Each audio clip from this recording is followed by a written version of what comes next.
Setiap kali pria ini merasakan sakit, dari mulutnya keluar banyak koin emas. Dalam usahanya untuk menjadi lebih kaya, ia membiarkan dirinya dikemas ke dalam koper. Namun, terjadi kesalahan saat pengiriman. Seorang mahasiswa secara tidak sengaja mengambil koper itu. Dan ketika sampai di rumah, ia menyadari bahwa ada seorang pria di dalamnya. Untuk menyembunyikan rahasianya, pria itu berbohong. Ia berkata bahwa ia sedang bermasalah dengan beberapa orang dan bersembunyi untuk melarikan diri. Mahasiswa itu, Tommy, tidak terlalu curiga dan mencoba membantunya keluar dari koper. Tiba-tiba sebuah koin emas keluar dari mulut pria itu.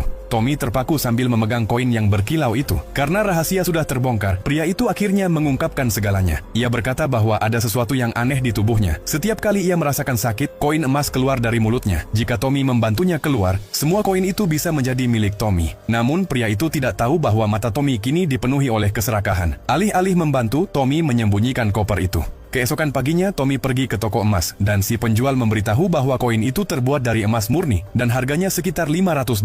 Mendengar itu, Tommy segera pulang dan membawa seorang temannya. Namun saat mereka sampai di rumah, mereka menemukan pacar Tommy ketakutan. Ia mengira Tommy telah membunuh seseorang karena ada jari-jari yang menyembul keluar dari koper. Tommy masuk dan melihat bahwa pria itu masih hidup. Pacarnya langsung mencoba membantu, dan saat ia menarik pria itu, satu lagi koin emas keluar dari mulutnya. Pacarnya tidak terlalu memperhatikan, tetapi teman Tommy kini benar-benar tenggelam dalam keserakahan. Ia menyeret koper itu dan melemparkannya ke bawah tangga. Koin-koin tersebar kemana-mana. Sekarang mata semua orang tertuju pada koin-koin itu. Mereka mulai menyiksa pria itu dengan berbagai cara agar lebih banyak koin keluar. Awalnya hanya untuk bayar sewa, lalu gaya hidup mereka mulai berubah. Karena keuntungan yang besar, mereka mulai bertindak kelewat batas. Bahkan mereka mulai memberikan sengatan listrik. Kondisi pria itu semakin memburuk, tapi ia tidak pernah memohon belas kasihan. Mungkin ia tahu bahwa waktunya tidak lama lagi. Suatu hari Tommy tiba-tiba merasa bersalah. Ia berkata bahwa semuanya sudah terlalu jauh dan mereka harus membiarkannya pergi. Tapi temannya dan pacarnya tidak setuju. Temannya menekan tombol untuk memberikan sengatan terakhir. Melihat itu, Tommy marah dan hendak menelepon polisi. Namun pacarnya merebut ponselnya dan menghancurkannya dengan palu.